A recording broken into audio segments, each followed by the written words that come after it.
Mwiriwe neza kuri turabashoje aho muri hose mbifuriza umunezero utangwa na Yesu ugena byose ari wo Imana yaremye bino bimera ibyita amazina, ibiha imbaraga zo gukora, ibiha ubushobozi byinshi ni ibyo kurya ibindi bikaba imiti mu buzima bwacu bwa buri munsi.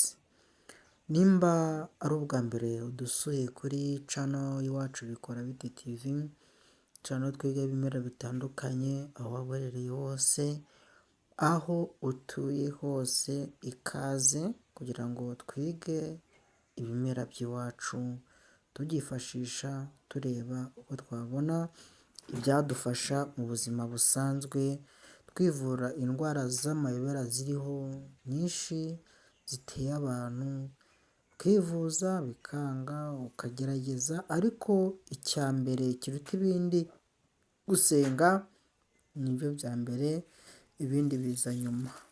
Kuri uyu munsi rero tugiye kubanza twige kuri kino cyatsi bita umunyanja. Umunyanja ni umuti ukomeye mu buzima bwacu bwa sosiyete. Umunyanja ni umuti ariko ukaba n'imboga. Izi ni imboga nziza, ni imboga zifasha mu buzima busanzwe, cyane cyane abantu baba bazizi, abantu batuye Masisi. Masisi kenshi izi mboga bakunda kuzikoresha baziteka ku mateke. Rero ngiye kubabwira kano kamaro k'imboga. Hari umuti wa mbere watambutse tuvuga kuri uyu muti, ariko hari umukunzi wacu watwandikiye aratubwira ngo tuzamuganize ku cyatsi bita umunyanja. Umunyanja rero ufite ubwoko bubiri bw'umunyanja. Hari umunyanja utukura, hakaba n'uyu nguyu. Uyu nguyu ni umunyanja uribwa, utukura wo ukunda gukoreshwa mu bitegano no mu bihuherano n'ibintu baguhuhera n'ibyo baguteza. Uyu munyanja rero umumaro wawo ukomeye wa mbere ukomeye, icya mbere uvura amavi no mu ngingo zikocagurika. Cya gihe wumva ibintu bikocagurika bikuvunagura mu maguru, uragenda ugafata uyu munyanja wawukaranga, wawutogosa kuko ni mwiza cyane, ukarya kuri zino mboga zazo. N'abantu bakora ubushakashatsi uyu muti nawo muzawigeho kuko nabonye ari umuti mwiza cyane mu buzima busanzwe. Ikindi cya kabiri, hari abantu bakunda kunanirwa cyane mu mubiri, yakora akantu akumva yananiwe, akumva nta mbaraga afite, mbese akumva afite intege nkeya.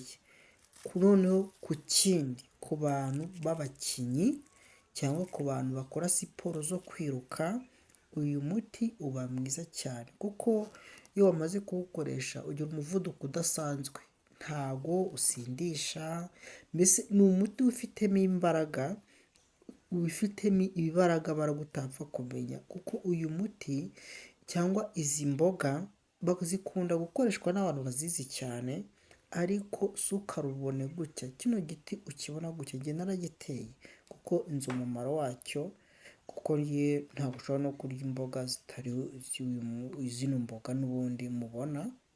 Uburyo twize amoko y'imboga menshi, n'izi ngizi nazo ni imboga ziri pasono nziza cyane zifasha abantu mu buzima busanzwe. Hari igihe rero ku bantu bakuzemo izino mboga ziba nziza, zifasha umutwe kutananirwa, ku bantu birirwa imbere ya mashini, ku bantu bashobora kwicara umwanya munini akaribwa umugongo, ku bantu bashobora kuribwa nko mu nda, nk'ikintu kigatambika nko mu nda mu buryo bw'amabera, zino mboga ziba nziza kuko nta ngaruka mbi zazo, ni nziza cyane. N'abarangiye ubara abantu tuye za Masisi, kuko nanjye niho nawumenyeye, uyu muti ni mwiza cyane muri abo bantu bameze gutyo. N'abantu bakunda kurwara icyo bita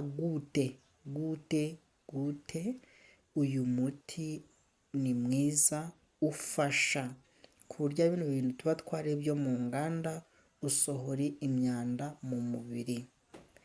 Ku bantu kino gihe hari ibintu byadutse ugasanga nk'umuntu agiye nko kuri toilette aneye nk'imiswa, ugasanga umuntu agiye nko kuri toilette ugasanga aneye nk'ishishiri, ugasanga umuntu agiye nko kuri toilette ugasanga ugasanga aneye nk'iki, ugasanga aneye ibintu bimeze nk'amagufa y'amafi cyangwa nk'amabuye, nk'abantu bakunda guterwa n'ibyo bibazo. Rero uyu muti uba mwiza. Hari undi muti bavangiramo ku bantu bari n'ibyo bintu by'ibikoko, utwo tw'udusimba, hari undi ntabarangiye. Uzakunda iyi video azandangire cyangwa bazaba bafite umuntu ufite icyo kibazo, ariko turi kuvuga kuri abantu bakora siporo bakananirwa, ku bantu bananirwa mu mutwe ugasanga avuye ku kazi yananiwe nta n'akandi kazi yakora. Ku bantu rero bakoresha izo mbaraga cyane cyane zino mboga zizabafasha mu buzima busanzwe. Ikindi rero runo ruboga mubona, izi mboga zikunda gufasha abantu bakunda kurwara umutwe cyane cyane ukunda gufata uruhande rumwe. Urazirya, ziroroshye cyane ku bantu bakunda gushyuha amaguru, ku bantu bakunda kugira umuriro mu nda. Iyi miti mbarangira cyangwa kino kimera ujye ugikoresha uko nakubwiye, ntuzahinduremo ibindi bintu. Ni njyewe ubikwibwiriye. Ushaka kuwukoresha uragenda ugafata aya mababi yabyo nk'umukamato, washaka bikikira ku biryo cyangwa ukabitogosa, wanabikaranga nabyo nta kibazo. Izi ni imboga zisanzwe rero ukajya ugira gute, ukajya uryaho gake gake. Bantu banjye ndabakunda pe, mbanyere kubagezaho ibintu byiza kandi byabafasha mu buzima busanzwe.